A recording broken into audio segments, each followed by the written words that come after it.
TV조선 취재기자들이 전하는 뉴스의 중심, 보도본부 한라인, 저는 신효섭입니다. 오늘의 핫 키워드부터 알아보겠습니다. 네, 첫 번째 키워드는 내가 오죽하면입니다. 윤석열 대통령이 한동훈 국민의힘 비대위원장에 대해 눈에 넣어도 안 아픈 후배인데 오죽하면 이렇게까지 선을 긋겠냐고 토로한 것으로 전해졌습니다. 대통령 부인 논란 등을 둘러싸고 벌어진 정권 1, 2인자의 갈등은 일단 양측 모두 확전을 자제하는 분위기에서 이 두 사람의 직접 대화 여부가 주목됩니다. 두 번째 키워드는 안 물러선다입니다. 한동훈 위원장이 오늘 충남 서천시장 화재 현장을 찾는 등 민생 행보에 나서며 물러설 뜻이 없음을 확고히 했습니다. 한 위원장은 어제 친윤 핵심 이철규 의원에 대해서도 내 스태프, 즉 참모라고 강조했습니다. 세 번째 키워드 사무총장도 나오지 마라입니다. 민주당 친명계 원외 조직 더민주 전국혁신회의가 어제 논평을 내고 같은 친명계인 조정식 사무총장의 불출마를 요구했습니다.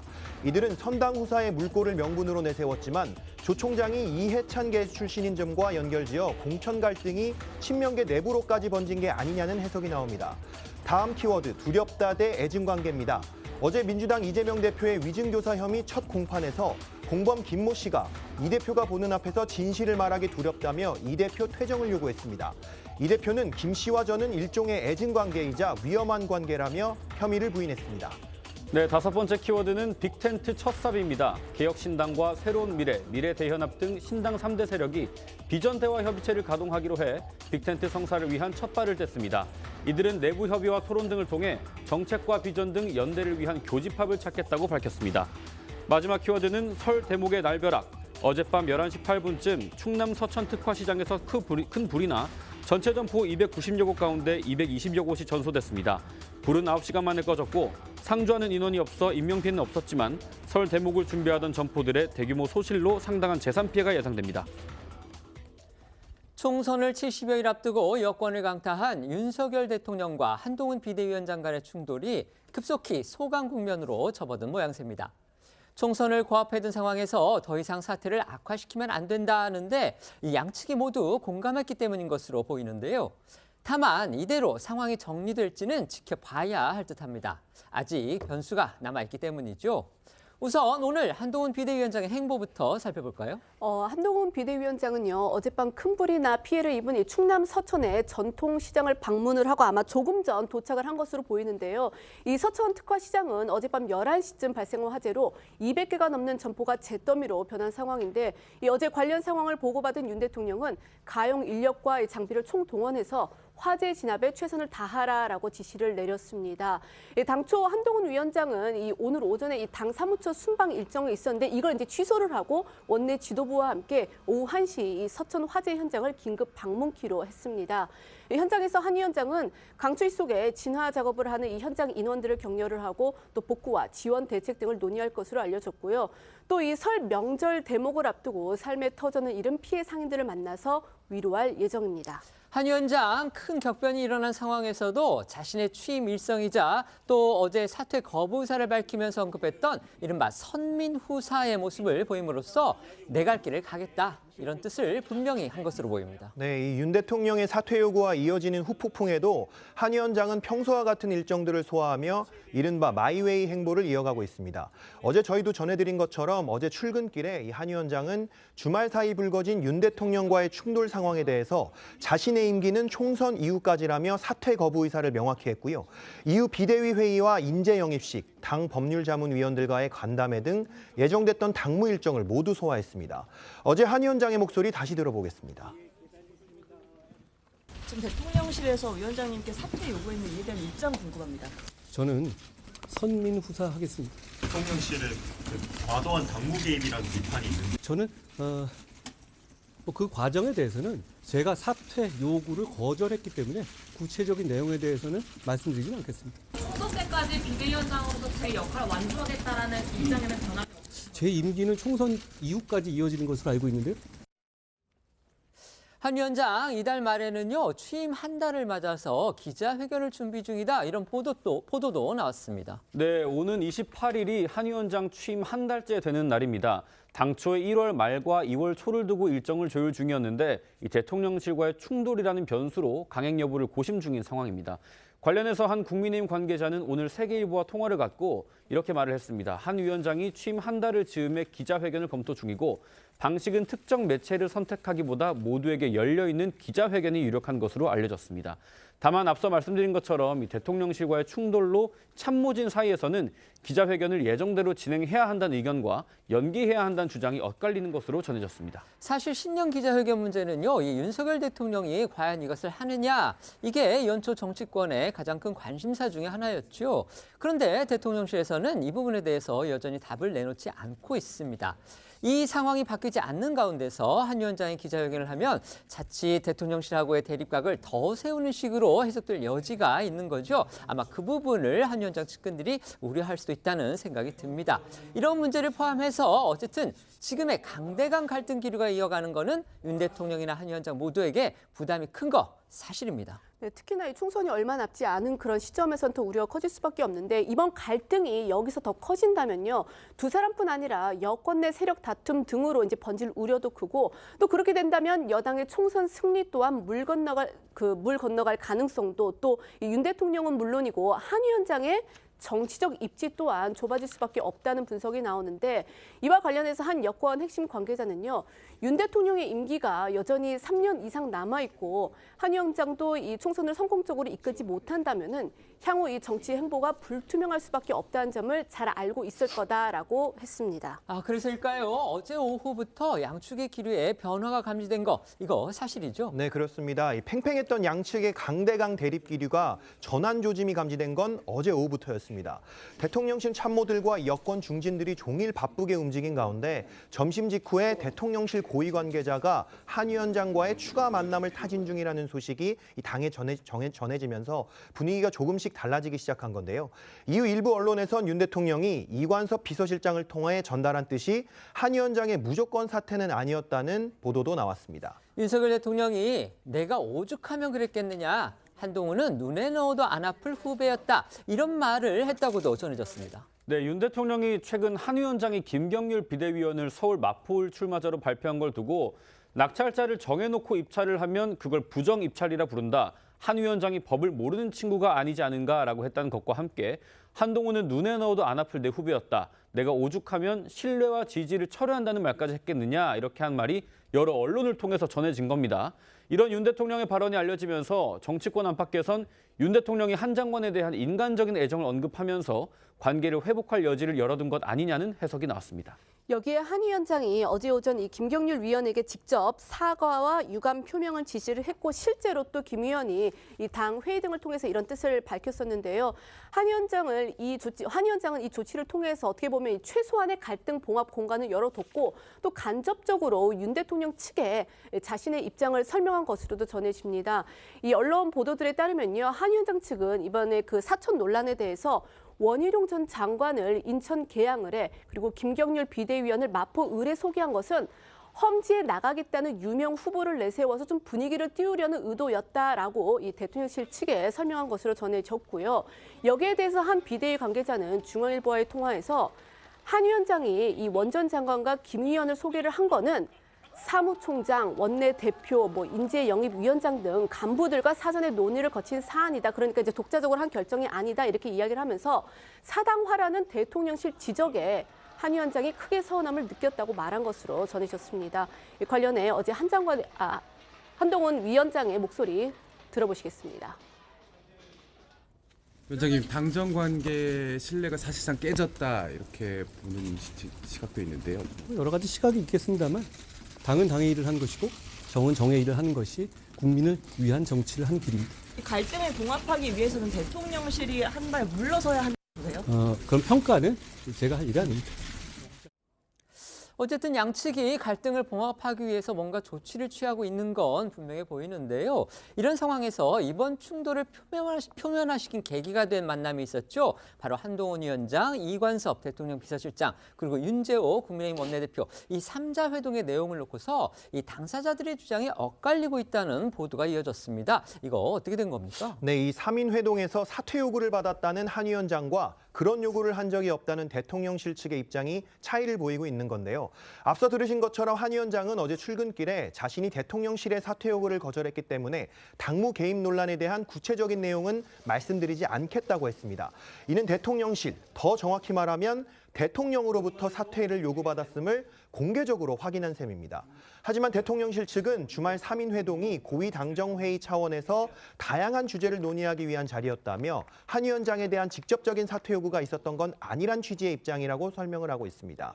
관련해 중앙일보는 당시 회동에서 한 위원장과 이 실장의 충돌 상황을 전하기도 했는데요. 공천관리위원회가 발표한 경선 룰에서 현역 의원에 대한 감점이 예상보다 적다는 여당 일부의 불만을 논의하는 과정에서 두 사람이 충돌을 했고요. 이러시면 곤란합니다. 끝까지 가보자는 건가요? 이게 대통령의 뜻인가요? 등의 표현이 오갔다는 건데요. 중앙일보는 이런 발언들이 사퇴 요구로 비화됐다는 게 복수 여권 인사들의 전언이라고 밝혔습니다. 그런데 이와 관련해서 한 위원장은 주변의 3인 회동 외에는 사퇴 요구를 들은 바가 없다고 말한 걸로 전해집니다. 바꿔서 말하면 3인 회동 때 사퇴 요구를 들었다는 걸 거듭해서 확인한 걸로 해석할 수가 있는데 한 위원장과 가까운 한 의원은 중앙일보의 의도는 모르겠지만 대통령실이 사퇴 요구서를 흘리고 있는 것 같다며 한 위원장 스타일상 대통령실로부터 사퇴 요구를 받지 않았으면 거절했다고 단정적으로 말할 수 있겠느냐 이렇게 반문한 것으로도 전해졌습니다. 이런 입장 차에도 양측이 더 이상의 확전을 자제하는 분위기를 보이는 건요. 그만큼 총선을 앞둔 현재 상황이 엄중하다는 뜻일 겁니다. 대표적인 예가 오늘 오전이었습니다. 김경률 비대위원의 사퇴를 요구하기 위해서 이 기자회견을 하려던 이용 의원이 그 회견을 전격적으로 취소한 겁니다. 네, 이게 머니투데이 보도로 알려진 내용인데요. 이 윤 대통령의 메신저 역할을 해온 이용 의원이 당초 오늘 오전 이 국회에서 공천과 관련한 이 한 위원장 행보의 위험성을 지적을 하고 또 김경률 위원의 사퇴를 요구하는 기자회견을 열 계획이었는데 이를 전격 취소를 했다고 합니다. 사실 이제 저희가 어제도 전해드린 것처럼 이용 의원은요, 지난 21일이죠. 이 여당 국회의원 전체가 모인 메신저 단체방에서 한 위원장에 대한 윤 대통령의 지지가 철회가 됐다는 그런 내용의 글을 공유하면서 사실상 윤 대통령의 의중을 당에 전달한 것이다라는 해석이 나오기도 했습니다. 결과적으로 이용 의원의 그 글은 이제 주말 3인 회동 내용이 알려진 것과 함께 이번 갈등이 전면에 드러나는 계기가 됐다고도 볼 수 있습니다. 네, 하지만 오늘 이 의원이 추가 행동으로 나서려던 기자회견을 취소하면서 정치권에선 이번 갈등이 본격적인 봉합 수순을 밟게 될 거란 전망이 나오는데요. 머니투데이는 오늘 이 의원의 결정에는 윤 대통령의 뜻도 담긴 것으로 전해졌다면서 더 이상의 상황 악화를 막고 수습에 힘을 싣겠다는 취지라는 여권 관계자의 말도 소개했습니다. 네, 이렇게 윤 대통령과 한 위원장의 충돌이 급격하게 소강 국면에 들어서면서 한 위원장의 거취를 압박하던 친윤계 의원들 사이에서도 좀 기류가 변화되고 있습니다. 특히 친윤계 핵심인 이철규 의원은 오늘 한 라디오에 출연을 했는데 이 분위기로 볼 때 소통하는 과정에 조금씩 오해가 있었던 것 같다며 긍정적으로 잘 수습되고 봉합되리라고 믿는다 이렇게 말을 했습니다. 여기에 비주류 의원들이 비롯한 이 당내 전반적인 분위기도 갈등을 봉합해야 한다는 주장에 힘이 실리는 분위기입니다. 이철규 의원의 얘기와 박민식 전 국가보훈부 장관의 목소리 이어서 듣겠습니다. 분위기로 볼 때 소통하는 과정에 조금씩 오해가 있었던 것 같습니다. 저게 만나서 대화를 하는 과정에 우려를 전달하고 그 우려를 전달받는 과정에서 또 이 대화에 좀 오해가 있었던 것 같이 느껴집니다.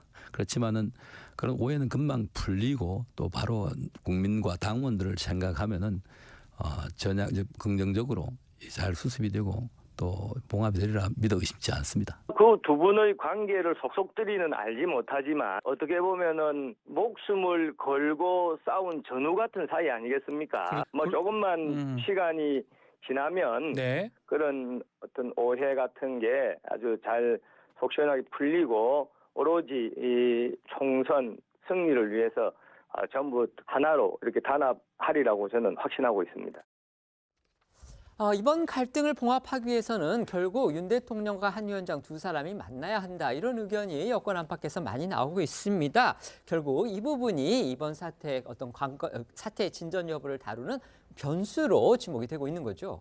네, 일단 윤 대통령은 어제 그 민생 토론회 불참 후에 별다른 입장을 내지 않고 있는 상황이지만은 대통령실은요, 봉합의 실마리를 찾기 위한 물밑 작업에 들어간 것으로 알려지고 있습니다.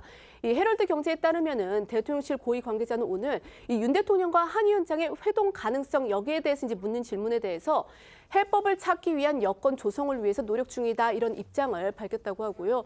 이 대통령실 참모진들도 어제부터 윤 대통령에게 여러 가지 의견을 전하고 있는 것으로 전해지는데요.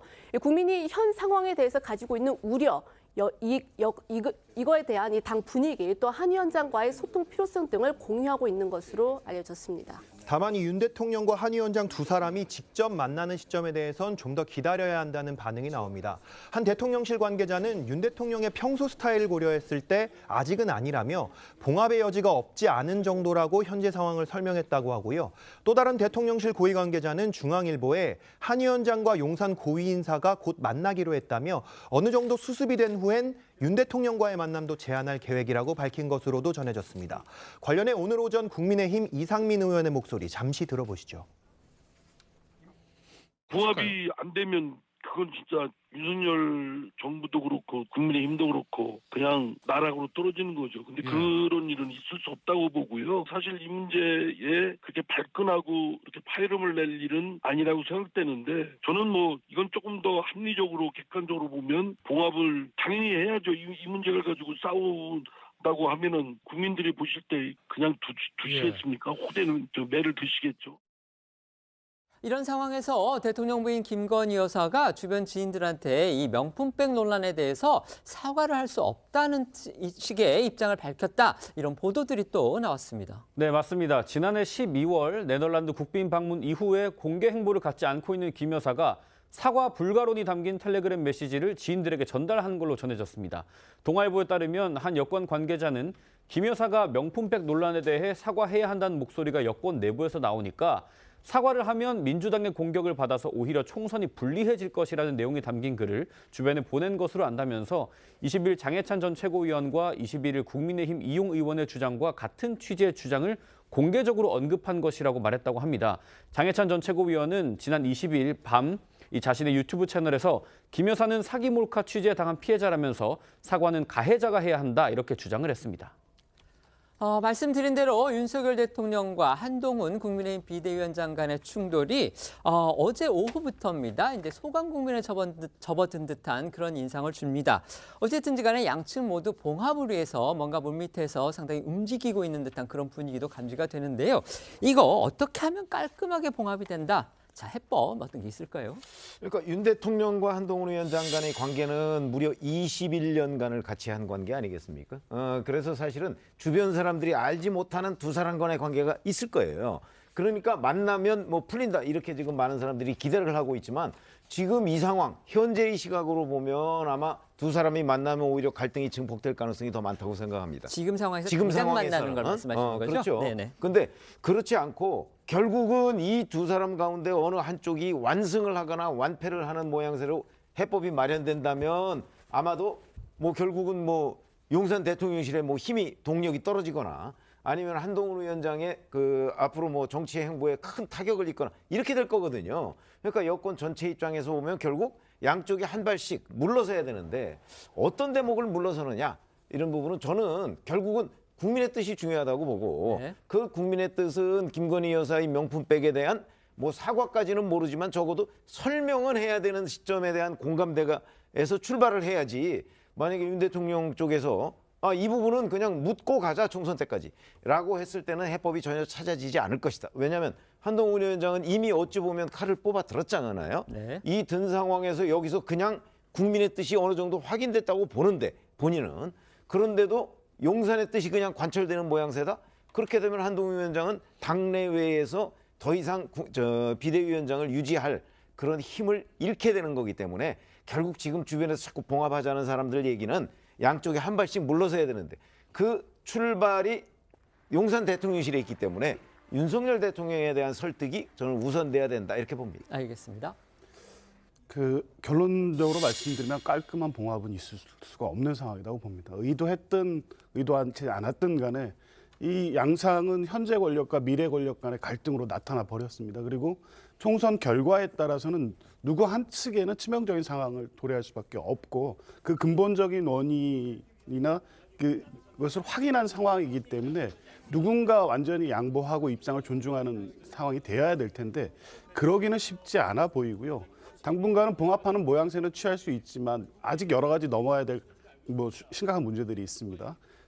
특검법에 대한 재의결도 남아 있고요. 공천 과정에서의 갈등도 치열하고 여러 가지 문제가 있을 수밖에 없습니다. 이런 것을 보면 외부적으로는 총선 승리라는 어떤 공통의 과제를 위해서 봉합하는 모양새를 취할 수는 있지만 근본적 관계에서는 이미 선을 넘은 게 아닌가 하는 생각이 듭니다. 알겠습니다. 한동훈 위원장이 정권 1, 2인자 간의 공개 충돌 상황에서 내 갈 길을 가겠다는 의지를 거듭 천명하면서 이 정면 돌파를 선택한 거, 이게 과거의 비슷한 사례와는 상당히 다른 것이다. 이런 평가도 나옵니다. 결국 한 위원장 개인으로 본다면 윤 대통령의 그늘을 벗어나서 진정한 정치적 홀로서기에 나섰다. 이런 해석도 나오고 있는 상황입니다. 어제 한동훈 위원장이 이 대통령실 사퇴 요구를 자신이 거절을 했다고 이제 명확하게 밝힌 데 이어서 당정 간 신뢰가 깨진 것 아니냐는 질문에 대해서는 당은 당의 일을 하는 것이고 정은 정의 일을 하는 것이 국민을 위한 정치를 하는 길이다라고 밝혔습니다. 또한 이 친윤을 넘어서 찐윤, 그러니까 이 윤 대통령의 복심으로까지 불리는 이철규 의원에 대해서 내 스태프, 그러니까 이 자기 밑에 참모라고 쓴 표현도 좀 눈길을 끌기도 했었죠. 그렇습니다. 윤 대통령의 최측근이라고 불립니다. 이철규 의원인데요. 직전 사무총장까지 지냈죠. 그동안 당과 대통령실 사이에서 이 소통 창구 역할을 해온 것으로 그렇게 평가를 받았는데 한 위원장이 이런 이철규 의원을 자신의 사람이라고 강조를 한 겁니다. 결국 친윤까지 포함해서 당을 확실히 장악할 뜻을 분명히 한 걸로 보입니다. 네, 관련해서 어제 나온 한동훈 위원장 목소리부터 들어보시겠습니다. 이철규 위원장하고 이야기 오래 나누셨는데 혹시 어떤 얘기 나누셨는지 알 수 있을까요? 네, 죄송한데 길은 막지 마시고. 그 당내에서 그래도 좀 위원장님 거취에 대해서 이야기가 나오고 있는 걸로 알고 있는데 그 부분에 대해서 좀 어떻게 생각하시는지를 알고 싶습니다. 거취에 대해 누가 얘기를 하죠? 다른 여러 한동훈 비대위원장은 비대위원장으로 취임한 뒤에 줄곧 이제 윤 대통령하고 밀착하기보다는요, 어느 정도 일정한 거리를 두는 듯한 그런 모습을 보여온 게 사실입니다. 여당의 고질적인 문제를 꼽혀왔던 거죠. 바로 수직적인 당정 관계, 이걸 청산하는 게 총선 승리를 위해서 꼭 필요하다, 이런 판단이 있었던 것으로 보입니다. 네, 맞습니다. 한 위원장은 검사 시절부터 오랫동안 윤 대통령을 직속 상관으로 모셨고 현 정부가 출범하자 초대 법무부 장관으로 파격 발탁되면서 누구보다 확실한 윤석열의 사람으로 여겨져 왔는데요. 총선을 코앞에 두고 국민의힘 비대위원장을 맡은 뒤로는 한 위원장이 이 개인적 인연과 별개로 총선 승리가 최우선이라는 데 방점을 찍은 것으로 보입니다. 한동훈 위원장은요, 비대위원장으로 지명되기 직전에 누구에게도 맹종한 적 없고 앞으로도 그럴 것이다, 이렇게 강조하기도 했죠. 네, 한 위원장은 당정 관계 역시 수평적 동반자 관계라는 점을 거듭 강조했었고요. 앞서 이른바 윤심 공천에 대한 우려가 나왔을 때도 지금 당을 이끌고 있는 것은 자신이라고 단언을 했었는데요. 앞서 나온 한 위원장 목소리도 들어보겠습니다. 각자 상호 협력하는 동반자 관계라고 하는 것이 옳겠습니다. 우리는 우리의 할 일을 하면 되는 것이고 대통령은 대통령의 할 일을 하면 되는 것입니다. 저는 그렇게 일하겠습니다. 지금 당을 이끌고 있는 것은 저입니다. 제가 책임을 지고 이 당을 이끌고 있습니다.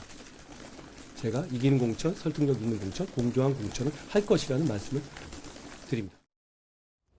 현 정부 출범을 전후해서 당정 관계를 저희가 되짚어보면요, 대통령실하고 여당 지도부의 불협화음이 사실 이번이 처음은 아닙니다. 하지만 국민의힘 내부 분위기는 이전과는 상당히 다르다, 또 이런 분석들이 나오고 있습니다. 네, 윤 대통령이 대선 후보이던 시절에 이준석 당시 당대표와도 갈등을 빚은 바가 있는데 이 갈등이 극적으로 봉합되는 듯 했지만 이 전 대표는 윤 대통령 취임 2달 만에 친윤계가 주도한 윤리위 징계를 받은 바가 있습니다. 이후에 김기현 전 대표 역시 총선 불출마를 놓고 대통령실과 의견 차이를 보이면서 밀리듯이 물러났다는 해석이 나왔고요. 나경원 전 의원 같은 경우에는 지난해 전당대회를 앞두고 대통령실과 친윤 측의 공개적인 압박을 받고 출마의 뜻을 접어야 했습니다. 당시에는 대통령의 당내 영향력도 사실상 압도적이었고 매번 당내 주류 세력인 친윤계 의원들을 중심으로 긴급 의원총회나 연판장 사태 같은 집단 행동도 있었는데요. 이번에는 당내 분위기도 과거와는 많이 달라졌고 정치적 환경도 바뀌었다는 분석입니다. 실제로 윤 대통령 수행실장 출신인 이용 의원이 그제 소속 의원들의 단체 대화방에 윤 대통령이 한 위원장의 지지를 철회했다는 내용의 기사 링크를 공유를 했는데 동조하는 의원들은 거의 없었던 걸로 전해집니다. 오히려 비주류 하태경 의원은 대통령과 한 위원장 사이를 이간질해서는 안 된다는 비판을 강하게 제기했다고 합니다.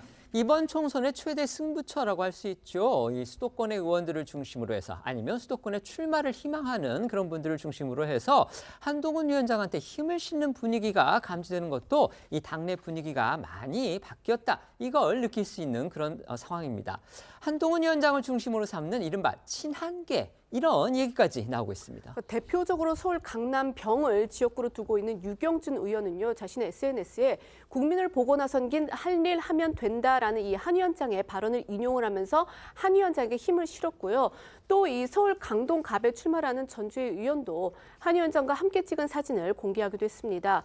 이 갈등 국면에서 한 위원장과 가까운 이른바 이 친한계 의원들도 점차 선명해지는 모양새인데요. 이 대표적인 인물로 지난해 보궐선거로 이제 국회에 들어온 0.5선 초선임에도 한동훈 비대위 출범 이후 통상 이 3선 이상만 맞는 사무총장에 지명이 된 장동혁 의원 역시 이 한 위원장에게 힘을 싣고 있습니다.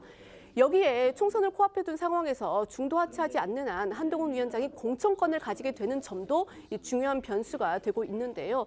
한 위원장이 신년을 맞아서 전국을 순회하며 이른바 이 팬덤을 입증한 것도 친윤계 의원들 입장에서는 부담이 될 수밖에 없다라는 해석이 나옵니다. 관련해서 김종혁 국민의힘 조직부총장은 오늘 한 라디오 인터뷰에서 앞서서 이준석, 김기현 전 대표 등이 사퇴했을 당시와 지금 이 한동훈 비대위원장의 상황은 전혀 다를 것이다 이렇게 강조를 했고요. 그러면서 이제 어제 있었던 비대위 회의 상황을 전하면서 한 위원장의 멘탈이 아주 강하더라 이런 말도 했는데요. 직접 들어보시겠습니다. 비공개 회의에서도 아무 말씀 안 하시더라고요. 거기에 대해서는 전혀 아무 얘기도 없으셨고 정책 얘기 앞으로 어떻게 정책을 잘 펴서 국민들에게 다가갈 것이냐 뭐 생각보다 뭐 이게 뭐 그 멘탈이 강하다고 그러나요? 또 한동훈 위원장 지금은 나 사퇴 안 한다.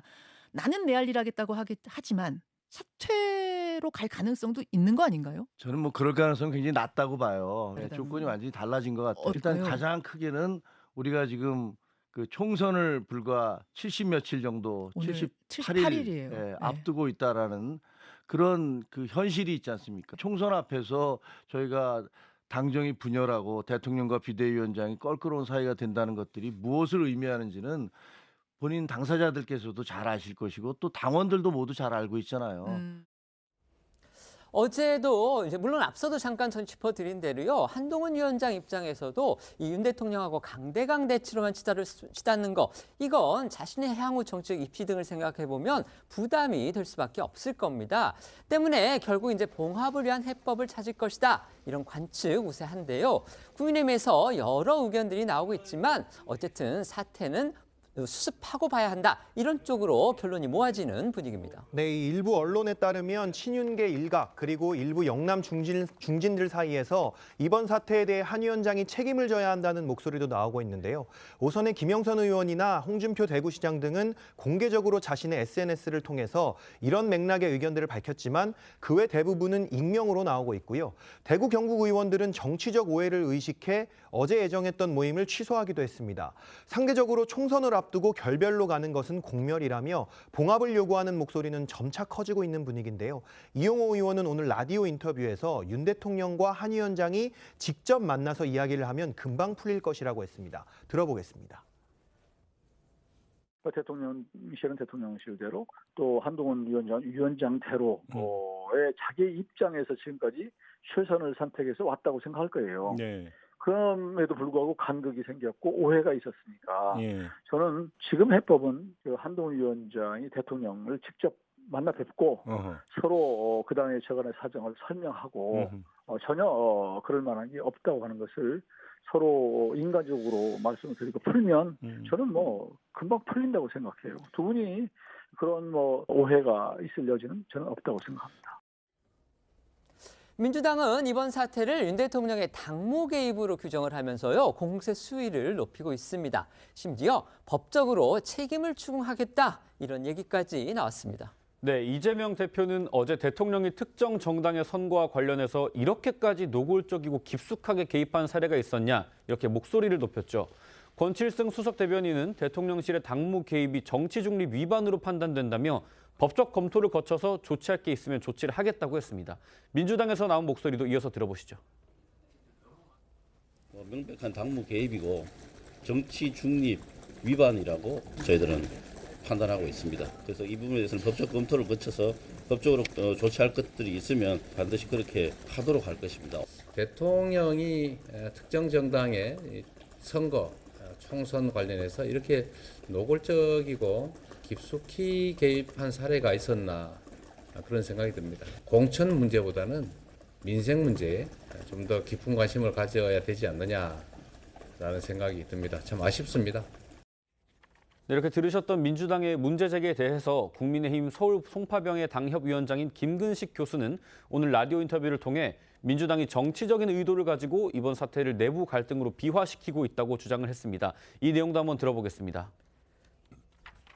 민주당에서 지금 이 상황을 마치 윤한 대전으로 보면서 윤심과 한심 다 한심하다 이렇게 좀 싸잡아서 비난하는 것 같은데요. 지금 한동훈 비대위원장이 홀로서기 한 과정이라고 저는 보는데 홀로서기의 과정을 애써 깎아내리려는 저는 민주당의 정치적 의도 속에서 윤한 대전을 자꾸 내부의 갈등 또 내부의 어떤 권력 투쟁 양상으로 좀 지나치게 정치화시키는 게 아닌가 싶습니다. 이번 갈등 사태가 불거지고 난 다음에 이제 국민의힘 내부로만 저희가 시각을 좁혀본다면요, 눈에 띄는 변화 부분이 있습니다. 아까 저희 기자들이 말씀을 드렸지만 이제 이전에 이준석, 그다음에 김기현 전 대표 사태, 그다음에 나경원 전 의원의 그 전당대회 출마를 접었던 그 사태와 비교를 해본다면 친윤계 의원들, 친윤계 중진이든 소장파 의원이든 물론 이제 이용 의원 같은 예외적인 사례도 있지만요, 어쨌든 대부분의 친윤계 의원들이 이번 사태에 대해서 침묵하거나 아니면 익명으로 간간히 언론의 목소리를 내고 있다는 겁니다. 과연 이건 어떤 배경인지도 궁금합니다. 저는 두 가지라고 보는데요. 하나는 이제 총선이 임박했다는 거죠. 총선이 오늘로서 78일 남았습니다. 아마 그 보름 내로 공천 작업을 시작할 겁니다. 그때 가면은 이제 뭐 컷오프부터 해서 뭐 상당수의 의원들이 이제 경선에 들어가느냐 아니면 뭐 심지어는 뭐 전략 공천이 나올 가능성도 있고요. 근데 그에 대한 결정권을 현 대표가 가지고 있잖아요. 예를 들어서 윤석열 대통령이 아무리 한동훈 비대위원장을 그 자리에서 물러나게 하고 싶어도 만약에 한동훈 비대위원장의 의지에 따라서는 물러나게 할 방법이 없습니다. 그렇죠. 잘 아시다시피 과거 박근혜 정부 때 김무성 대표를 몰아내려고 했는데 그렇게 못했습니다. 그런 거와 마찬가지로 이게 뭐 역사적으로 보면 대표가 그 자리를 유지하려고 하는 한 대통령이 아무리 노력을 해도 그 자리를 빼앗을 수가 없거든요. 그런 상황으로 본다면 지금 총선까지 얼마 안 남았는데 여기서 만약에 한동훈 비대위원장이 금방 물러갈 것 같지 않은데 그런데도 여기서 한동훈 비대위원장한테 눈밖에 나면 어떤 일이 벌어질까요? 저는 바로 그런 점이 첫 번째 원인이라고 보고요. 두 번째 원인은 여론이라고 봅니다. 과거 김기현 전 대표나 이준석 전 대표 때 이제 윤석열 대통령과 갈등을 벌였는데 그 당시 여론은 그 대표들한테 별로 우호적이지 않았어요.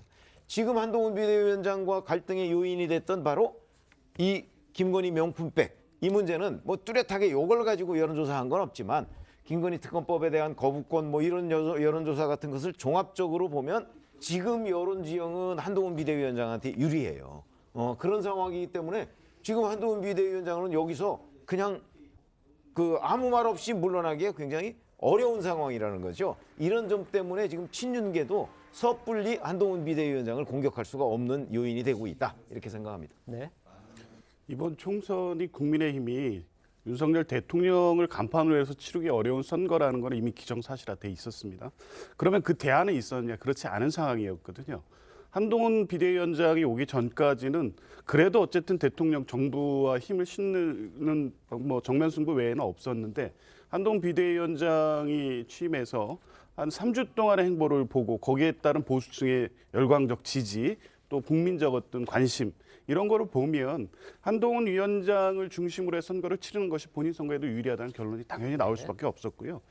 그리고 이제 실제 공천 뭐 시스템 공천 관련해서 내놓는 얘기들도 보면 교묘하게 현역 의원들이라든가 TK 지역의 의원들이 불안해했던 요소들을 일부 해소시켜주는 부분도 있어 보입니다. 3선 이상 중진에 대한 페널티도 실제 상당한 물갈이가 있을 것이다. 대통령실발 물갈이가 예측되고 있었는데 그 제약도 어느 정도로 낮췄고 그것이 또 갈등의 요인이었다는 분석도 있습니다. 그런 것을 보면 현역 의원들은 이 윤석열 대통령의 뜻에 관철시키는 당보다는 한동훈이 주도하는 당이 오히려 이번 선거에 도움이 되겠다. 이런 결론이 분명해졌기 때문에 당연히 한동훈 비대위원장의 리더십이 강화될 수밖에 없는 상황이라고 봅니다. 네. 이제 민주당 내부 얘기해 보겠습니다. 친명 후보를 자처하는 일명 자객 출마 선언이 잇따르면서 공천을 둘러싼 갈등이 지금 커지는 양상인데요. 한 예가요. 비례대표인 이수진 의원이 서울 서대문갑에 출마를 하지 않겠다 이렇게 선언한 지 하루 만에 친이낙연계 아주 대표 주자격이죠. 윤영찬 의원의 지역구에 도전장을 낸 겁니다. 네, 이 지난 21대 총선에서 비례대표로 국회에 입성한 이수진 의원은요. 그동안 30여 년 이 서대문 세브란스 병원 간호사 출신임을 강조를 하면서 이 서울 서대문갑 출마를 준비를 했고 실제로 지난 11일에는요. 이 서대문갑 출마 회견까지 열었습니다.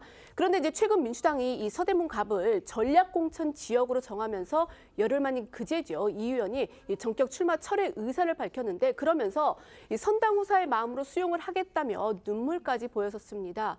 이랬던 이 의원이 출마 철회 하루 만에 특별한 연고가 없는 성남 중원 출마를 선언을 한 건데 아시는 것처럼 이 성남 중원은 비명계로 이 원칙과 상식 모임을 주도하다가 탈당하지 않고 잔류한 이 윤영찬 의원의 지역구죠.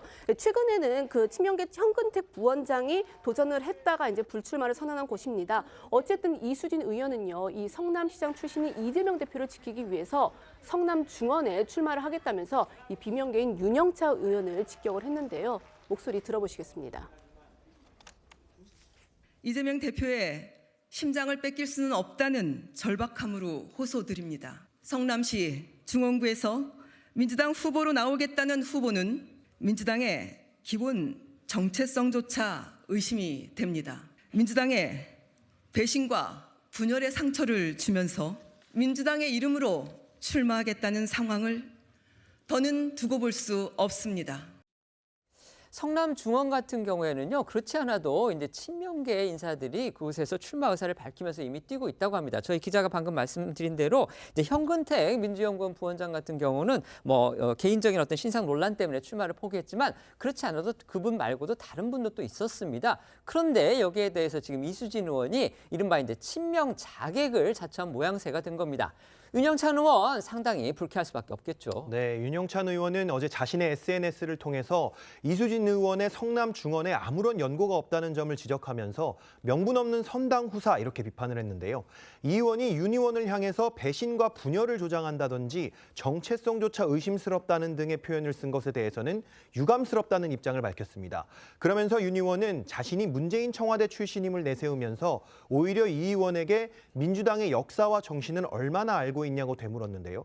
이 의원이 오직 자신만이 진짜 민주당 후보인 것처럼 주장하는 것은 무례하며 지역 주민을 무시하는 처사라고도 했습니다.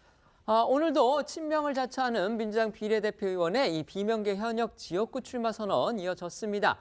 비례대표인 양이원영 의원이요. 비명계인 양기대 의원 지역구에 도전장을 낸 겁니다.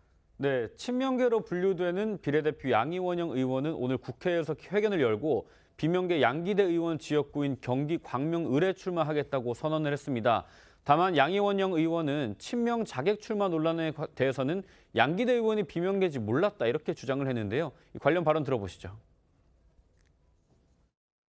국민의힘에 있어도 이상하지 않는 민주당답지 않은 정치인이라는 조롱이 여기저기에서 들립니다. 대한민국을 침몰시키는 윤석열 정부를 탄생시킨 그 책임 있는 이들이 우리 당과 여기 광명의 담장 너머에서 숨죽이고 웅크리고 있습니다.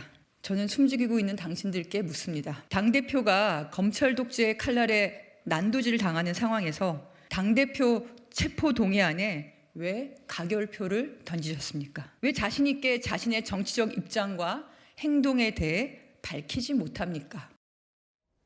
양기대 의원 가만히 앉아 있다가 이렇게 이제 불똥을 맞은 그런 격이 됐는데요. 지금 양기대 의원이 양이원영 의원의 이 같은 공격에 대해서 아직 반박을 내놓지 않은 상태입니다. 아까 윤영찬 의원처럼 양기대 의원도 뭔가 입장을 내놓으면 저희가 추후에 소개해드리도록 하겠습니다. 이처럼 이수진 의원에 이어서 이제 양이원영 의원까지 이 같은 당 의원을 상대로 한 출사표를 던지면서 상당히 거친 공격을 쏟아낸 겁니다. 당 지도부에서도 이런 분위기에 대해서 우려를 표했다고 하죠. 네, 홍익표 원내대표는요, 불필요한 인신 공격이나 비방을 자제하라 이렇게 이제 촉구를 했는데요. 홍 원내대표는 경쟁자 역시 같은 이 당내에 있는 동지이기 때문에 치열한 경쟁과 동지로의 존중과 배려가 있어야 한다라고 했습니다. 총선을 앞두고 후보자들 간 이 경쟁이 과열이 되니까 원내 지도부 차원에서 먼저 진화에 나선 것으로 보이는데요. 관련해서 홍 원내대표의 발언부터 들어보시겠습니다.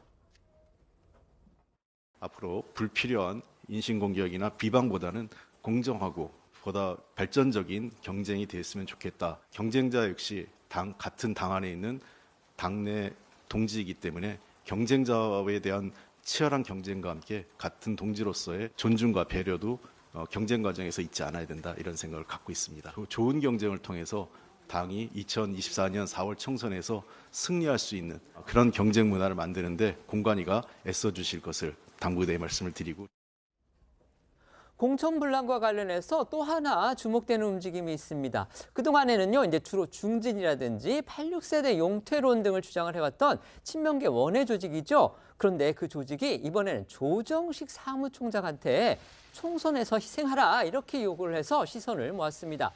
조정식 사무총장은요, 친명계로 분류되는 그런 인물입니다. 네, 맞습니다. 이 친명계 원외 조직인 더민주 전국혁신회의가 어제 당내 다선 중진 의원들을 향해서 험지 출마와 불출마를 촉구하면서 가장 중요한 당무를 책임지고 있는 당 사무총장이 선당우사의 물꼬를 터달라고 불출마를 압박한 건데요.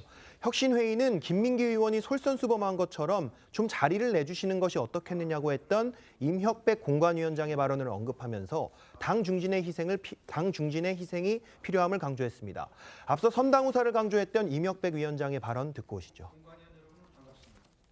선당후사 아니면 성공후사의 정신으로 후진에게 길을 열어주는 것이 좋지 않겠냐는 여론이 있다는 것도 알고 있습니다. 그 사람은 언제 멈출 때를 알아야 됩니다. 이제는 좀 손을 놓고 좀 물러야주시는 게 좋겠다고 하면 스스로 자발적으로 이렇게 어제 김민기 의원이 솔선수범한 것처럼 이렇게 좀 자리를 내주시면 것이 어떻겠느냐 하는 이런 바람이지, 결코 우리가 공천 규정에 그런 분들에게 감점을 주는 어떤 규정을 삽입하거나 이런 적 없습니다. 이렇게 친명 원외 조직인 혁신회의가 당 사무총장을 콕 집어서 희생을 요구한 점은 눈여겨볼 만한 대목입니다. 앞서 민주당 검증위에서 조 사무총장 지역구에 도전하는 김윤식 전 시흥시장을 경선 불복을 이유로 부적격 판정을 내린 걸 의식한 거 아니냐, 이런 해석도 나옵니다. 김 전 시장은 자신이 친명 지도부 조정식 사무총장 지역구에 도전을 해서 부적격 판정을 받은 게 아니냐고 반발을 하면서 최고위원 회의에서 바로잡아달라 이렇게 요구를 했지만 받아들여지지 않았습니다. 조 사무총장의 불출마로 비명계에 대한 공천 학살 논란을 차단하려는 의도가 아니겠냐는 해석도 나옵니다. 다만 조 사무총장은 이런 요구에 대해서 아직 입장을 밝히지는 않았습니다. 친명계가 같은 친명계 중진한테 희생을 요구하면서 이 내부 상황 좀 더 복잡한 것으로 그렇게 보이는데요. 결국 친명계 내부에서조차 이 공천을 둘러싼 갈등이 수면 위로 드러났다 해서 가능해 보입니다. 네, 이 조정식 사무총장이나 더민주 전국혁신회의 모두 친명계로 분류가 되지만 이 안으로 들어가 보면 갈래가 좀 다릅니다. 오선의 조정식 사무총장은 이해찬계의 뿌리를 둔 친명계 의원으로 분류가 됩니다. 강의원 당대표 특보가 이끄는 더민주 전국혁신회의는 한 총련 출신 90학번, 70년대생 이른바 97세대가 중심이며 최근 예비후보 자격 논란이 불거졌던 강의원 당대표 특보 등이 대표적인데요. 최근에 강의원 당대표 특보가 성비위 논란으로 출마를 포기하자 친명계 원외 인사들만 희생됐다는 불만이 표출된 거라는 해석도 나옵니다. 이를 두고 최재성 전 청와대 정무수석은 당 사무총장 자리가 헌신이 요구되는 자리라며 친명계 원외 조직의 요구에 손을 들어준 반면 민주당을 탈당한 조응천 의원은 이른바 찐명 대전이 시작됐다고 지적을 했습니다. 들어보시죠.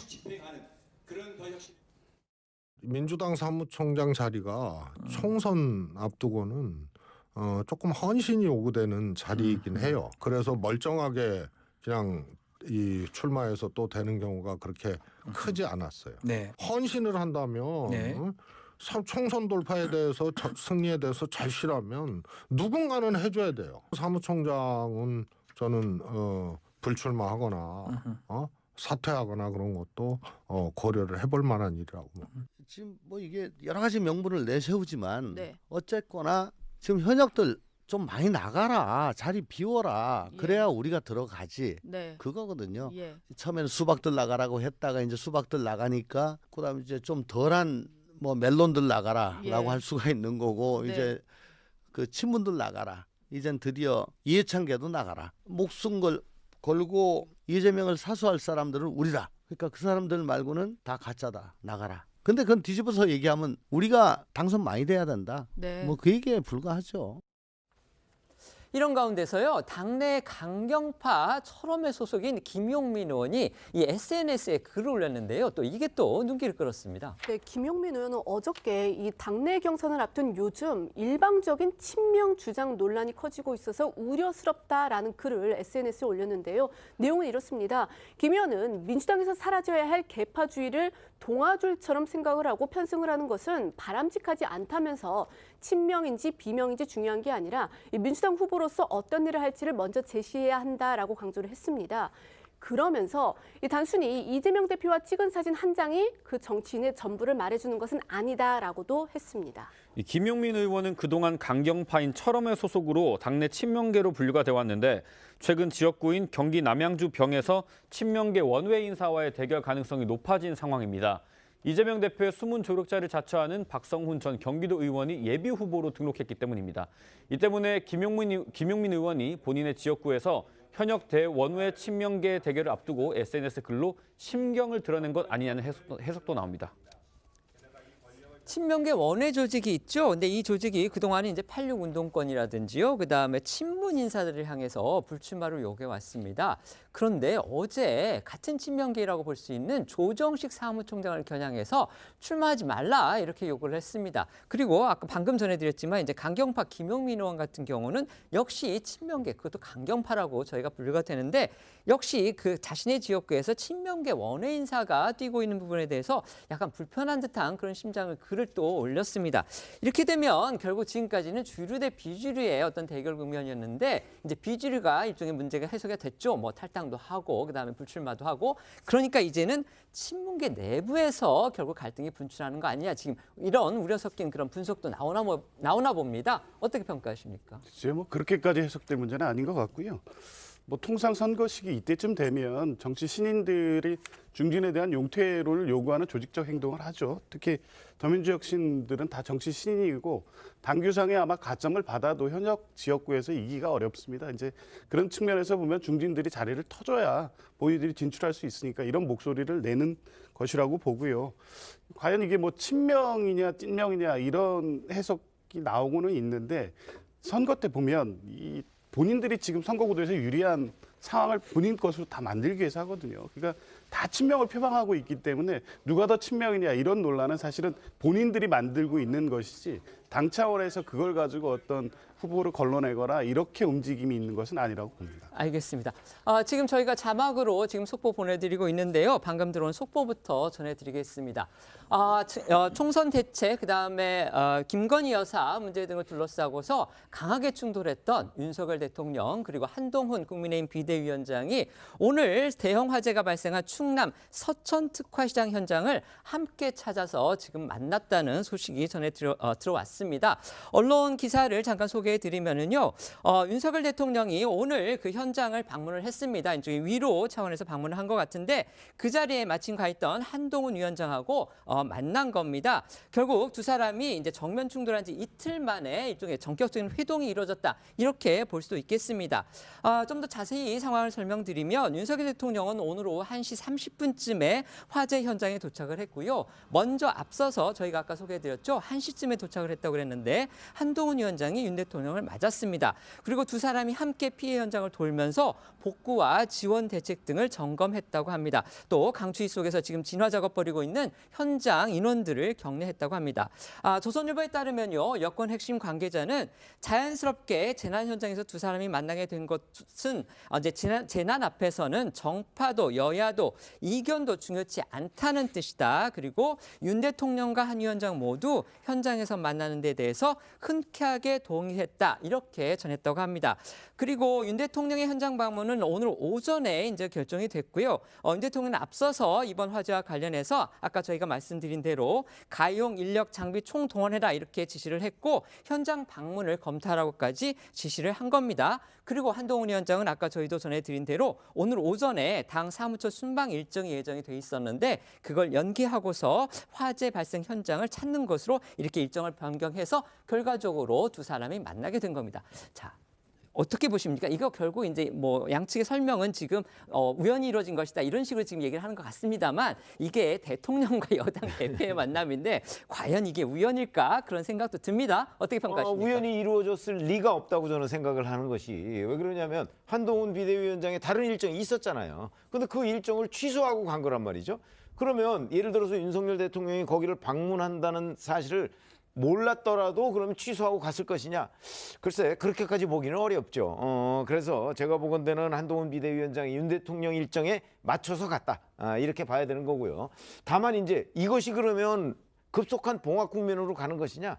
이렇게 판단하기는 좀 이르죠. 왜냐하면 그 현장에서 사실은 이 당 내분 문제에 관해서 얘기할 수 있는 상황은 아닐 거라고요. 그러니까 지금까지 들어온 속보만 봐서는 이제 현장을 함께 돌아본 것까지는 확인이 되는데 근데 뭐 그 이후에 뭘 가졌든가 하는지 그 부분은 아직 들어오지는 않고 있습니다. 뭐 그렇든가 아니면 이제 뭐 윤 대통령이 귀국하는데 뭐 같이 온다든가 귀경하는데 그렇죠. 귀경하는데 같이 온다든가 뭐 이런 상황이 있다면 이제 거기서 충분히 대화를 나눌 수 있는 시간이 됐을 텐데 그렇습니다. 그건 아닐 걸로 보입니다. 제가 아직 보건데. 하여튼 그 부분에 대해서는 확인이 안 되고 있습니다. 그러니까 그렇기 때문에 그런 상황이라면 일단 외형상 봉합 국면으로 갔지만 실질적으로 이게 봉합을 위한 뭐 사인 정도 외에는 그 이상으로 단정하기는 굉장히 어려운 장면이라고 생각을 합니다. 근데 어제 상황만 놓고 보면은요, 윤석열 대통령이 그러니까 민생 대토론인가요? 거기에 이제 시작 30분 전에 일방적으로 취소를 했잖아요. 물론 이제 감기에 걸렸다 이렇게 대통령실이 입장을 밝혔지만 많은 사람들이 감기가 진짜 이유겠느냐, 결국 한동훈 위원장과의 불편한 관계 이걸 의식해서 모습을 나타내지 않은 거 아니냐 이런 해석이 나왔습니다. 그런데 오늘은 공개적인 자리에서 결국 지금 최 의원님 말씀대로라면 뭔가 사전에 조율까지는 아니었어도 서로 간에 그 현장에 나타난다는 걸 알고서는 만났기 때문에 그렇다면 윤 대통령이 일단 한동훈 위원장에 대해서 뭔가 불편한 감정에 그런 부분을 문을 연 거 아니냐 이렇게 볼 수도 있지 않을까요? 어떻게 해석하십니까? 저는 좀 거꾸로 봅니다. 그러니까 제가 아까 말씀드렸듯이 지금 이 시각 현재 윤 대통령은 한동훈 비대위원장에 대해서는 여전히 좀 아마 뭐 괘씸하다고 생각을 할 가능성이 대단히 높고요. 그렇지만 한동훈 비대위원장으로서는 이게 확전되면 좀 곤란하잖아요. 그러니까 아무리 자기가 여론을 얻고 있다고 할지라도 윤 대통령이 지금 2년도 안 지났습니다. 이런 상황에서 본인한테 너무 그 여러 가지의 그 부담을 주는 방향을 좀 물꼬를 다른 곳으로 틀어야 되겠다는 생각을 했을 가능성이 높아서 저는 오히려 한동훈 비대위원장이 그 본질이 아닌 이건 약간 그 겉모습이잖아요. 지금 봉합 국면으로 가는 거는 이제 그 부분에서 좀 양보를 했다. 그런데 윤 대통령으로서도 저 자리에서 한동훈 위원장의 이 뭐 같이 동행하는 것 자체를 윤 대통령이 거부할 수는 없는 거잖아요. 그러니까 저 두 사람의 관계는 아마 일단 얼굴을 보면 아마 절반 정도는 풀리는 관계가 아닐까 이렇게 판단은 됩니다. 그러니까 저희가 지금 최 의원님 말씀하신 대로 이 현지 영상이라든지 그다음에 사진을 본다면 아마 두 사람이 어떤 표정으로 또 얼마나 대화를 나눴는지 이 부분을 저희가 확인을 할 수 있을 텐데 아직 그 영상이나 사진이 올라오고 있지 않기 때문에 그 현장 분위기를 저희가 가늠하기 좀 어려울 듯 싶습니다. 만약에 영상이 저희 방송 시간 내에 들어온다면 다시 한번 저희가 보여드리도록 그렇게 하겠습니다. 민주당 얘기 좀 더 이어가겠습니다. 이재명 대표는 당 공천 내분을 수습해야 하는 상황에서요. 또 개인적으로는 연일 재판정에 나가야 하는 이른바 재판 리스크에 시달리고 있습니다. 어제 위증교사 혐의의 첫 재판이 열렸습니다. 그리고 오늘 오전에는요. 대장동 개발 비리 등의 혐의 재판에 또 출석했습니다. 네, 오늘 이 대표가 출석한 법정은요. 이 세 개의 사건이 병합된 재판인데요. 먼저 그 그 대장동 사건이죠. 이 대표가 성남시장으로 재직을 하면서 당시 이 개발업자들에게 특혜를 주고 성남도시개발공사에게는 손해를 끼친 혐의 등을 이제 받는 대장동 위례신도시 개발 비리, 그리고 이제 백현동 특혜 개발 혐의 이 두 가지 사건과 함께 네이버와 두산건설 등의 이 토지 용도 변경 특혜를 주고서 이 시민구단으로 운영이 되던 프로축구단 성남FC에 후원금을 내게 한 이른바 이 성남FC 불법 후원금 혐의까지 해서 이렇게 총 3가지 사건입니다. 오늘 법정에 출석한 이재명 대표의 모습 먼저 보시겠습니다. 재판에 못 오신다 하셨었는데 재판 지연 의혹이 있는데 그거에 대해서 좀 어떻게 생각하세요? 유동규 전 사장이 계속 대표를 지시기 있었던 주장 이어가고 있는데 오늘도 직접 반박하시게 했습니다. 오늘 재판부는요, 이 세 사건뿐만이 아니고 이 대표의 위증교사 혐의 사건도 맡고 있습니다. 이 대표가 테러를 당해서 미뤄진 그 위증교사 의혹의 첫 재판 어제 열렸는데요. 공범 관계로 지목된 김모 씨가 이 대표 앞에서는 증언하는 것이 두렵다 이러면서 이 대표의 퇴정을 요구했다는 사실이 전해져서 또 눈길을 끌었습니다. 네, 맞습니다. 이 검찰 수사에서 이 대표에게 위증 요구를 받았다고 자백한 김모 씨가 신변 위협을 이유로 재판부에 이 대표의 퇴정을 요청한 것으로 전해졌는데요. 먼저 위증교사 사건에 대해서 설명을 드리면요. 2002년 당시에 변호사 활동을 하던 이 대표가 KBS 최모 PD와 이 분당 파크뷰 특혜 분양 사건을 함께 조사를 했습니다. 이 과정에서 이 대표는 최 PD가 김경량 성남시장에게 검사를 사칭해서 전화를 거는 것을 코치를 해주고 공모해서 이 공무원 자격을 사칭한 죄로 벌금 150만 원의 유죄 판결을 확정받았었습니다. 그런데 이 대표는 2018년 경기지사 선거에 출마를 해서 후보 간 토론회에서 상대 후보가 이 문제를 꺼내 드니까 본인은 누명을 썼을 뿐이라며 이미 유죄 판결을 받은 혐의를 부인하는 주장을 했습니다. 이 대표의 관련 발언들 들어보겠습니다. 검사 사칭은 제가 한 게 아니라 방송국 PD가 사칭해서 전화하는 것을 제가 검사 이름을 알려줬다는 이유로 누명을 쓴 겁니다. 갑자기 PD가 검사를 사칭하면서 전화했기 때문에 제가 검사 사칭을 도와준 것 아니냐는 의심을 받았고 재판 과정에서 공판 조서 또 통화 기록 이런 게 나오면서 PD가 이미 수차례 검사를 사칭해서 취재를 시도했던 것이 밝혀졌습니다. 제가 시켜서 한 게 아니라는 게 드러난 거죠. 검찰은 이미 이 대표가 이 사건으로 유죄 판결을 받고서도 이 누명을 썼다 이렇게 거짓 주장을 했다고 본 겁니다. 그리고서 선거법 위반으로 기소를 했는데요. 당시 법원은요, 이 대표에 대해서 이 사건에 대해서는 무죄를 판결했습니다. 네, 맞습니다. 이번에 이제 공범으로 기소가 된 김모 씨는요, 이 검사 사칭 사건 당시에 김경량 시장의 비서였습니다. 2019년 2월 이 대표의 선거법 위반 혐의 1심에 증인으로 출석을 해서 이 대표에게 유리한 진술을 했고 결과적으로 이제 이 대표는 여기서 무죄를 선고를 받았습니다. 그런데 이제 김 씨가요, 지난해 초 검찰 조사에서 이 증언이 거짓이었다, 그러니까 위증을 했다. 2018년 말 이재명 대표로부터 이 자신이 만든 변론 요지서대로 증언을 해달라는 요청을 받은 다음에 거짓 증언을 하게 됐다라고 자백을 했습니다. 검찰은 이제 이걸 근거로 해서 지난해 10월 이재명 대표에게 위증교사 혐의를 적용해서 재판에 넘긴 겁니다. 위증을 자백한 김모 씨 그리고 혐의를 부인하는 이 대표 어제 첫 공판에서 대면했습니다. 네, 그렇습니다. 이재명 대표는 재판에서 김 씨와의 과거 악연을 주장하면서 혐의를 전면 부인한 것으로 전해졌는데요. 이 대표는 직접 발언 기회를 얻어서 김 씨가 이 김경량 전 시장을 대리해서 고소한 일로 본인이 직접 구속이 됐고 본인에게 평생의 상흔으로 남았다는 등의 이유를 들면서 이분한테 위증을 요구할 관계가 아니고 매우 위험한 관계다 이렇게 주장한 것으로 전해졌습니다. 하지만 검찰은 이재명 대표가 김 씨에게 증언을 요구했다는 내용이 담긴 이 통화 음성 파일을 법정에서 재생했다고 합니다. 네, 이 대표가 김 씨에게 증언을 부탁하는 내용이 담긴 전화 녹취는 검찰이 제시했던 핵심 증거 중에 하나였습니다. 녹음에서 이 대표는 김 씨에게 KBS와 김경량 시장 측이 많이 상의를 했고 가능하면 교감이 있었다고 얘기해주면 가장 좋다 이렇게 말한 걸로 알려졌습니다. 이에 김 씨가 선거운동으로 나와 있던 시기라 애매하다 이렇게 말을 하니까 이 대표는 그런 이야기 들었다고 해주면 되지 뭐 이렇게 재차 부탁했다는 겁니다. 검찰은 이제 이 녹취를 근거로 해서 이재명 대표가 당시 자신의 필요로 하는 증언 내용을 일방적으로 설명을 한 뒤에 당시에 기억이 나지 않는다고 하는 김 씨에게 노골적으로 위증을 교사한 것이다 이렇게 이제 주장을 했는데요. 물론 여기에 대해서 이 대표도 반박을 했습니다. 이 녹취 내용을 보면은 이재명 대표가 그러니까 본인이 기억나는 대로 이야기를 해라. 안 본 것을 본 것처럼 하면 안 된다라고 반복을 한 게 12번이나 나온다면서 검찰이 이재명 대표에게 유리한 내용은 공소장에서 빼고 왜곡했다라고 주장을 했습니다. 김 씨 측은 재차 공소 사실을 전부 인정한다고 했고요. 그러면서 이 대표 측에 맞섰다고 하죠. 네, 이 김 씨 측은 공소 사실을 전부 인정한다면서 이 사건의 영장 담당 판사도 혐의가 소명된다고 했기 때문에 무죄를 주장하지 않겠다는 입장을 확인한 것으로 전해졌습니다.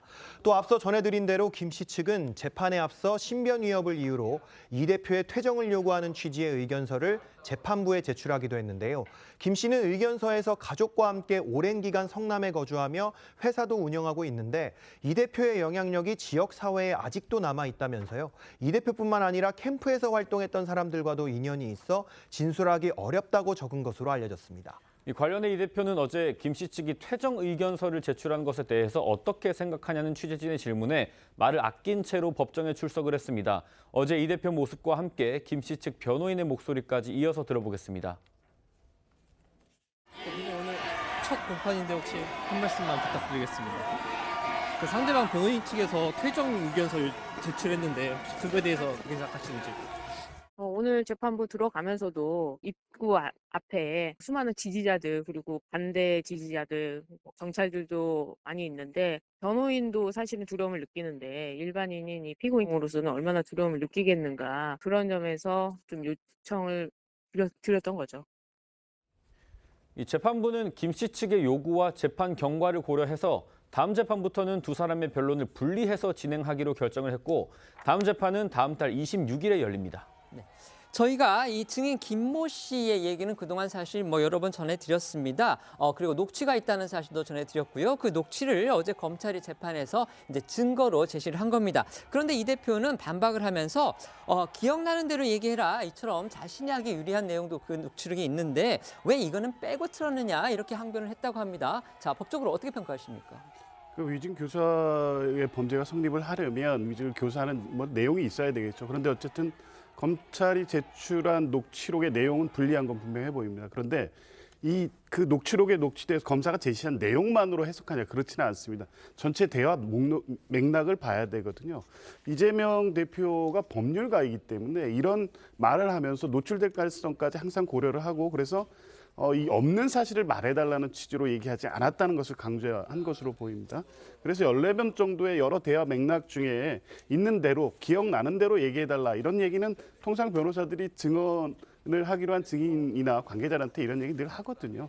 그런 측면에서 보면 이 지금 검찰이 제시한 녹취록만을 가지고 위증 교사 사실을 단정하기는 어렵고 아마 그런 부분들을 전체적 맥락에서 봐야 된다는 대표의 입장을 강조했던 재판으로 보입니다. 알겠습니다. 제3지대 움직임도 살펴보겠습니다. 개혁신당, 새로운 미래, 미래대연합 이렇게 제3지대의 그 3개 세력이요. 통합 논의에 지금 속도를 내고 있습니다. 네, 지금 말씀하신 대로 이 개혁신당, 새로운 미래, 미래다연합 등 이 제3지대가요. 이 정책 연대를 구성을 하고 본격적으로 공동 비전 발굴 작업에 나선다라고 하는데요. 이 천하람 개혁신당 최고위원과 최훈열 새로운 미래 비전 위원장 그리고 정택은 미래대연합 공동 창준 위원장은요. 어제 기자회견을 열고서 이 공동의 비전을 만들기 위한 협의체를 설립하겠다라고 밝혔습니다. 그러니까 이 가치 지향뿐 아니라 지지층 등 이 정치적 이해관계가 엇갈리는 만큼 일단 연대체에서 이 각 신당 간 정책과 비전의 접점을 찾아서 이른바 그 빅텐트 가능성을 타진해 보겠다 이런 취지로 보이는데요. 먼저 목소리 들어보시겠습니다. 대한민국의 개혁과 미래를 위해 공동의 비전을 만들어 나간다. 각자의 비전, 개혁 비전과 미래 비전을 내놓고 그 공통점과 차이점을 찾아나가는 대화를 시작한다. 어떤 부분이 다른지 국민들께 투명하게 보여드리고 또 그걸 가지고 각자의 지지층도 또 나름대로 설득할 수 있는 그런 협의체 내지 대화체를 저희가 가동해 보려고 합니다. 네, 지금 방금 속보가 들어왔기 때문에 이것도 또 전해드리겠습니다. 아까 저희가 윤석열 대통령하고 한동훈 국민의힘 비상대책위원장이 충남 서천의 화재 현장에서 만나서 함께 현장을 둘러봤다는 말씀 드렸는데 아까 이제 최병묵 그 위원께서 그런 부분 얘기하셨죠. 과연 두 사람이 함께 귀경을 하느냐 이거 지켜봐야 한다고 하는데 정말 예지력이 있으신가 봅니다. 국민의힘의 정진석 의원이 언론에 알린 내용인데요. 윤석열 대통령 대통령하고 한동훈 비대위원장이 대통령 전용 열차를 타고 함께 상경하기로 했다. 이렇게 밝혔다고 합니다. 물론 이게 지금 저 대통령실에서 정식으로 밝힌 사항인지는 저희가 지금 확인이 되지 않고 있지만 정진석 의원이 또 윤석열 대통령 그다음에 한동훈 위원장 두 분의 모든 측근이기 때문에 아마 없는 산실을 지어내지는 않았을 것 같습니다. 지금 현재 지금 사진이 들어오고 있습니다. 아까 저희가 사진하고 영상이 아직 들어오지 않았다고 말씀을 드렸는데 지금 사진이 들어왔습니다. 근데 보시다시피 지금 서해안 일대에 아주 대설이 내리고 있다고 합니다. 그래서 눈이 아주 크게 와서 아마 윤석열 대통령이 그 헬기를 타지 못하고 전용 열차로 이동을 했나 봅니다. 그래서 아마 상경도 두 사람이 열차를 타고 하는데 대통령이 타는 열차에 아마 한동훈 위원장이 함께 타고서 서울로 돌아오기로 그렇게 한 모양입니다. 그렇다면 저희가 이제 서천이기 때문에 아마 장항선 이쪽으로 해서 서울로 올라올 것 같은데 적어도 시간이 1시간 내지 2시간 가까이 되지 않을까 이렇게 생각이 됩니다. 그렇다면 두 사람이 바로 옆자리에 앉을 가능성이 크고 그 자리에서 두 사람이 뭔가 상당히 깊숙한 대화를 나눌 가능성도 있다 이렇게 볼 수가 있을 듯합니다. 아까 예견을 하셨었는데 어떻게 생각하십니까? 이게 서천에서는 그 서울까지 굉장히 멉니다. 그렇습니다. 그러니까 아마 한 3시간 정도는 걸릴 거고요. 그 정도 상황이라고 한다면 뭐 대화를 나눌 시간은 충분하고 그리고 저게 아까 제가 말씀드렸듯이 아마 한동훈 비대위원장이 원하던 자리였던 것으로 보여요. 네. 그러니까 이제 그 대통령실에서 한동훈 비대위원장에 대해서 의심하고 있던 사항이 있잖아요. 뭐 사천 논란이나 아니면 뭐 김건희 명품백 논란이나 뭐 이런 문제에 관해서 한동훈 위원장이 충분히 설명을 할 것으로 보이고 그랬을 경우에 이제 윤석열 대통령이 화를 풀 것이냐 아니냐 이제 이 부분이 관건인데 그건 뭐 저희가 명확히 알 수는 없지만 두 사람 간의 그 저간 한 20여 년간의 관계를 볼 때 아마 그 정도 선에서 서로 어차피 지금 공통의 목표가 있는 거잖아요. 네. 국민의힘의 총선 승리라는 목표를 향해서 그렇다면 여기서 두 사람 간에 어떤 형식으로든 아마 완승이나 완패가 아닌 중간선에서의 타협점이 나올 가능성이 전 대단히 높다. 이렇게 관측을 합니다. 지금 이제 저희가 보여드리고 있는 사진 제가 몇 장을 보여드렸는데요. 지금 보면 지금 한동훈 위원장이 윤석열 대통령 바로 옆에서 그러니까 두 사람이 함께 지금 움직이고 있고요. 그다음에 다른 사진 아까 저희가 봤던 거, 지금 이런 사진 보면은 한동훈 비대위원장이 윤석열 대통령에게 뭔가 말을 건네는 그런 모습이 또 보입니다. 그리고 두 사람이 현장 시찰을 함께 하면서까지 대화를 나눈 걸로 그렇게 보입니다. 그리고 이 광경을 본다면 민주당 입장에서는 또 다른 어떤 얘기를 할 수도 있을 것 같아요. 이전에 누굽니까? 저 정청래 최고위원이 이거 짜고 치는 뭔가 이런 얘기도 했습니다. 설마 이제 이 상황에서 그 얘기를 다시 할지는 모르겠지만 야당 입장에서 이 장면 그다음에 두 사람이 함께 올라오면서 대화를 나누는 부분에 대해서도 뭔가 생각이 좀 있을 것 같습니다. 어떻게 평가하십니까? 그 한동훈 비대위원장의 사퇴 거부 논란이 처음 발생했을 때 이게 너무 예상하지 못했던 바여서 약속대로 아니냐 이런 얘기가 계속 나오고 있었죠. 전혀 확인되지는 않은 그렇습니다. 사실이었습니다. 네네. 근데 오늘 이제 과연 이제 그렇게까지 기획되려면 여러 가지 우연들이 다 겹쳐야지 나올 수 있는 상황이기 때문에 그렇게 보이지는 않고요. 일단 봉합하는 모양새가 당장 필요했던 거 아닙니까? 그런데 뭐 불행한 상황이긴 했지만 당연히 대통령이나 여당 대표로서 현장에 가는 것은 자연스러운 모습이고 이제 그래서 이제 이런 상황이 연출될 수 있는 것으로 보이는데요. 글쎄요, 올라오시면서 지금 이 갈등의 골이나 깊이 이슈가 된 내용들을 보면 긴 시간이긴 하지만 지금의 갈등의 내용을 해소할 만큼 이렇게 심도 깊은 대화가 이루어질 수 있을까요? 단적인 예로 보면 지난번 대선 때 이준석 대표가 윤석열 대통령 택시에 태우시고 평택 가셨잖아요. 근데 그 관계가 개선되지 않습니다. 네. 그냥 지금 필요한 모양새 정도로 그치지 않을까 봅니다. 네. 오늘 과연 저렇게 이제 기차를 타고 오는 그 시간만 함께 할지 아니면 기차를 타고 올라와서 또 다른 회동을 가질지 이런 부분 저희가 확인되는 대로 내일 저희가 속보로 또 전해드리도록 하겠습니다. 저희는 1분 뒤에 다시 돌아오겠습니다. 오늘 준비한 소식은 여기까지입니다. 저희는 내일 오후 1시에 더 핫한 소식으로 찾아뵙겠습니다. 시청해 주셔서 고맙습니다.